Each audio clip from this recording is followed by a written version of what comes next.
waranu he thamo piranu mai chak se ngonda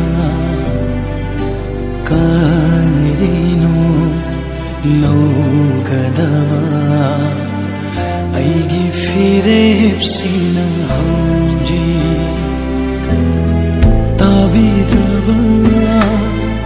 aigi wahi si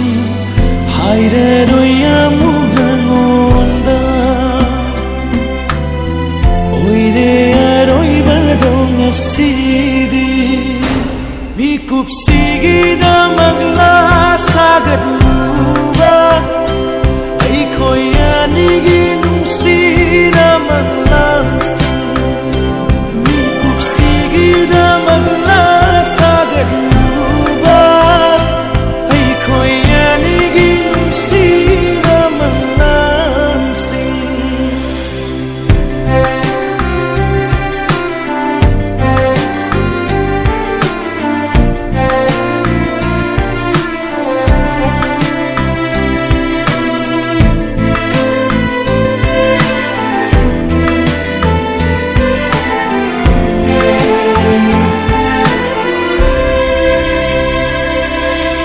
loi khadra ai khoi ni gi wari se lo khadra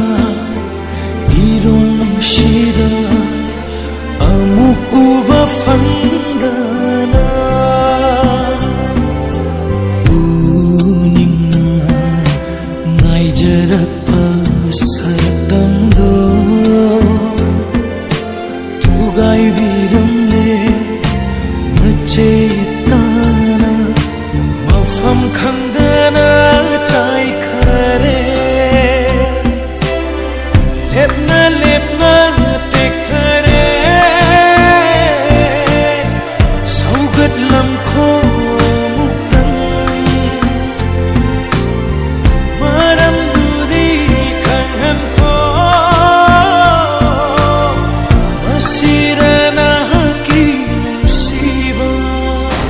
mikup sigi da magla sagat luba ai khoya nigi numsi da maglas mikup sigi da magla sagat luba ai khoya nigi numsi da maglas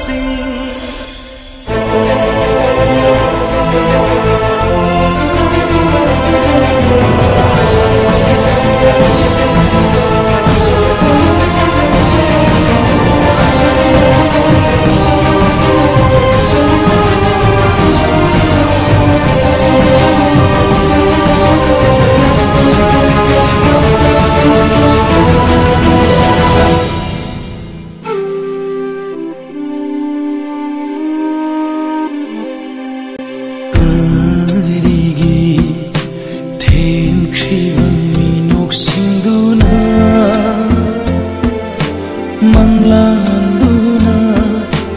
wahali sakfam du sukau mande waraganu yadre gi thamoy se pothabasu ngamdare khomjin besoi